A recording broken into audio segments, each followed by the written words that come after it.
Mga kababayan, tila napaamin sa media itong si Franz Castro ng ACT Teachers Party List, kung saan ay may natatanggap siyang 100 million sa Kongreso pero hindi malaman kung saan ito napupunta at saan ito ginagamit. Sa isang interview, sinabi rin ni Castro na matagal na silang magkaibigan nitong si Speaker Romualdez kahit noong hindi pa siya kongresista.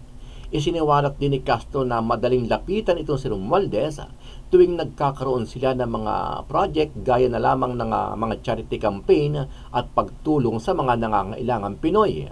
Dahil dito, komento at reaksyon ng ating mga kababayan na lumalabas tuloy ang tunay na motibo kung bakit nila nagkakaroon ng kutsabahan itong si Castro at Romualdez para gipitin at siraan naman itong si Vice Presidente Inday Sara Duterte, kung saan ay tinanggalan nga nila ito ng confidential fund. Matatandaan na nagtrending din sa social media ang bangayan itong si Inday Sara at Romualdez, kung saan ay tinawag pa nga ng Vice Presidente na tambaluslos itong si Speaker Romualdez.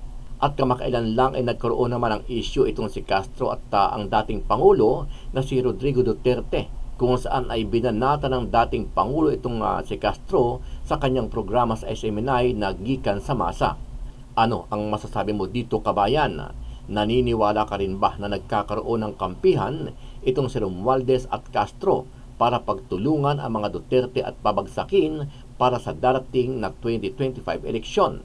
Sama-sama nating panuorin ang buong video at pag-comment nyo po ang inyong mga reaksyon at sariling opinyon.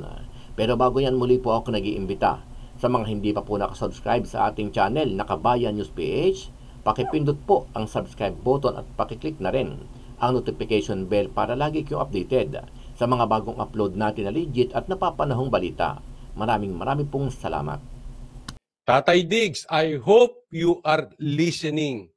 Banatan mo ito. Ha? Sa Gikan sa Masa. Wala daw siyang natatanggap na 100 million na MOOE. Wow! Heavy, friends! Ano? Diretso. Pero kung ito yung support para sa aming mga sa aming opisina, kasi bukod sa Kongreso kasi may headquarters pa kami. Yun ba yun? Yung ba yung sinasabing Okay. Ayan na.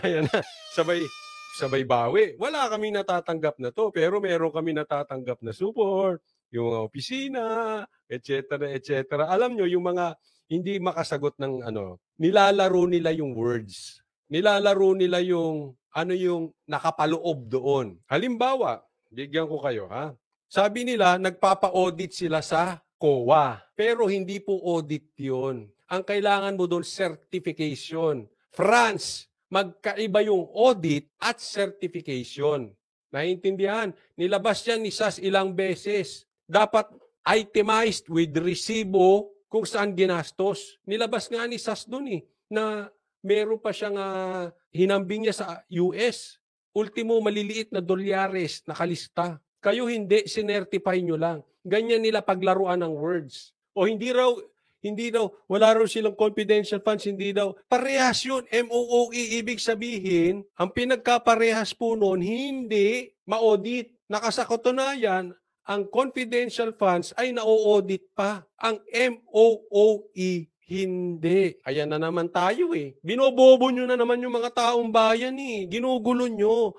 Huwag nyong guluhin. Kung tawag nyo dyan, MOOE, kung ang tawag nyo dyan ay donasyon, kung ang tawag nyo dyan ay confidential funds, kung ano pa ang tawag mo dyan, kung yan ang tawag mo ay regalo ni Tamba, kung ang tawag mo dyan ay expenses sa etc. Ang issue rito, audit. Huwag niyong gawin kaming tanga. Ang ginagawa niyo lang tanga, yung mga ensimada. Kaya ako naiinis sa kanila, alam niyo kung bakit? Nilalaro nila Paglabasan naman, ayaw maglabas. So, yun. Nakuha ko 100 million yun through the years. So, hindi ko pa siya nakukompute kung talagang 100 million nga yun. Pero, hindi niya pa nakukompute. So, madaling salita, meron silang tinanggap, more or less, hindi niya pa alam, na 100 million, di ba? Yung una, sasabi niya, wala kaming MOOE, pero meron kasi hindi niya alam kung yun na ba yung tawag doon. Huwag niyo nang guluhin. Yun na din yun. Every month, meron talaga kaming tinatanggap na na support Hindi ko Ang tawag niya, support. SAS, support ang tawag niya doon. Oo. PRRD, hopefully, nakikinig ka dito sa kakornihan ng mga ito. nga alam yan kung ano ba yan, kung in thousand. So titignan na lang Naks, in thousands o in millions? Di nga. Talaga lang, France, hindi niya lang alam kung ano yan at hindi lang daw niya alam kung thousands. Akala ko nag-audit kayo, hindi mo alam. Sino binubulain mo, lelang mo? Oh. natin kung ano. At willing naman kaming i-liquidate ito at ipakita yung ano no, kung paano Maresibo. Yeah. Meron daw po ba kayong kami. Willing kami. Narinig nyo? Willing Willing naman kami. kaming i-liquidate ito at ipakita yung ano no, kung paano Maresibo? Ayan. Okay, narinig nyo. Baka mamaya tanggalin. Nakasave po yan sa akin. Hindi nyo kayang tanggalin yan. Salamat politiko sa inyong video. O, ayan. Ha? Tatay Diggs, willing siya. Wag na kami. Wala akong pakialam sa mga kaibigan mo dyan. Wala kaming pakialam sa mga kaibigan mo sa Congress. Ang paki namin, yung haman ni Tatay Diggs kay Tambaloslos at sayo. Willing ka ipalabas, di ba? Huwag mo sasabihin na submit nyo sa COA. Ilabas nyo bukasan. Sagutin mo ito, Tatay Diggs. Pumayag siya sa hamon. Hindi lang natin alam, baka guguluhin na naman nila yung words. Ha? Sabi ni Lars Roque, kita mo, hindi mo maisahan yung mga taong bayan. Tumanggap ka ng 100 million, hindi mo alam katangahan na. Oo, meron ba naman na taong tumanggap ng 100 million, hindi niya alam kung magkano tinanggap niya at kung para saan yun? Imposible. Alam na alam mo kasi ganun kalaki. Sa speaker, ano na siya, no? Majority leader pa lang siya. Ay very approachable. Oy, ang sweet niyo. Si speaker daw, hindi pa raw speaker, approachable na. Wow. Hindi ka matatakot na lapitan siya. Baka naman kaya madaling lapitan, baka naman kaya approachable kasi iisa ang inyong agenda. Baka yung itinutulak mo na sinasabi ni Paulo Duterte, ayun din ang itinutulak na speaker. Tanong lang naman. Baka yung mga binabanggit sa SMNI na itinutulak nyo, kayong Makabayan Black, ng ibang mga dilawan, yun din ang itinutulak ni Tambaloslos. Hindi ka matatakot na dalhin ang mga magsasaka sa kanya, dalhin ang mga magsasaka o mga mga nasa bundok. mangingisda sa kanya, ang mga teachers, di ka matatakot na ipakausap sa kanya. So, ganun yung ugali ni speaker. Mini-welcome niya lahat. Hindi snobero. Best friend din. Tanong ko kayo, best friend kayo ni Tamba? Tanong lang naman, best friend kayo? Kami kasi, hindi siya snobero, hindi siya snob. Yun ang ko. Sabi ni Ayop, paano parehas kayong komunista? Ayop, grabe, diniretso ka, oh. Kaya makakausap mo siya on the level at naiintindihan niya yung sitwasyon ng mga marginalized. Jokat Black, sabi niya, masaya pa magkwento si ating. May protector kasi. O, di ba? Ang ganyan, hindi. Bilib ako sa closeness niyo. Bilib ako ang taas ng ano mo kay ha? At may mga time nga na nakasama namin siya sa pagbibigay ng ayuda. Galing sa DSWD? Saan galing yung ayuda? Totoo yun. Sinama namin siya, ang Makabayan Black. Oy, totoo. Oh, kasama pa Makabayan Black. Finish na. Finish na.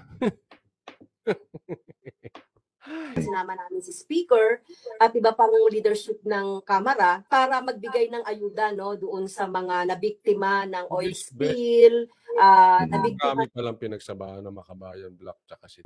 So, yun naman yung kami wala kaming personal. Kasi kami pag lumalapit sa, kahit hindi ka speaker, lumalapit kami sa sino man leader sa Kongreso. Dahil yun sa aming constituents, wala kaming personal Dahil sa mga komunista, sa mga projects. Oh.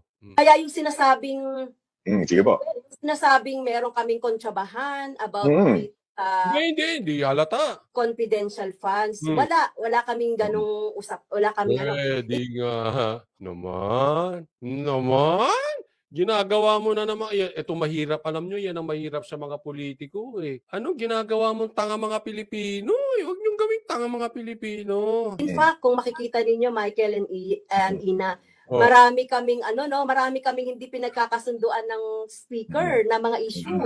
Like itong Kasundo kayo ibagsak si BP Sara. Di ba?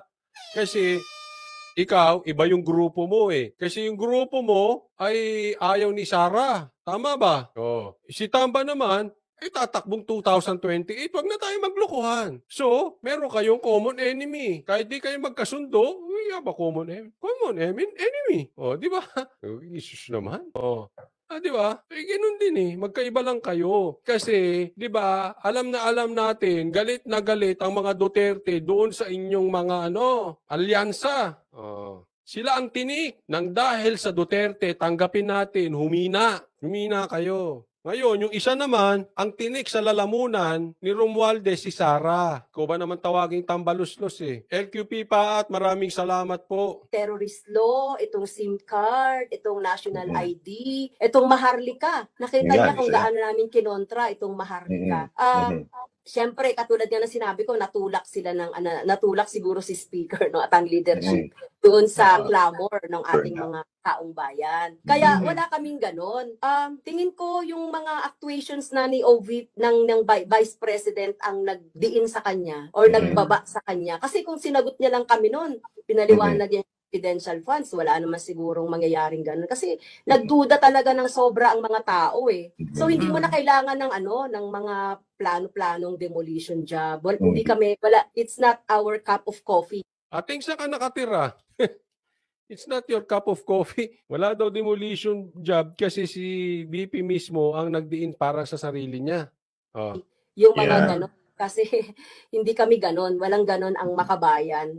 Naks. Natatawa ko, wala daw ganun ng makabayan. Ang kine-question ko rito, bakit tahimik ka? Bakit tahimik si Romualdez sa confidential funds ni Marcos? Bakit tahimik siya sa confidential funds ng iba? Ina-isolate nyo si Sara. Yun ba ay mahirap intindihin, Franz? Anong mahirap intindihin doon? Sana kung sisilip kayo ng confidential funds, isilipin nyo yung lahat. Bakit si Sara lang? Intindihan. Kaya galit ang taong bayan. Halatang insecure kayo sa Duterte. Yan si Tamba, halatang insecure sa Duterte.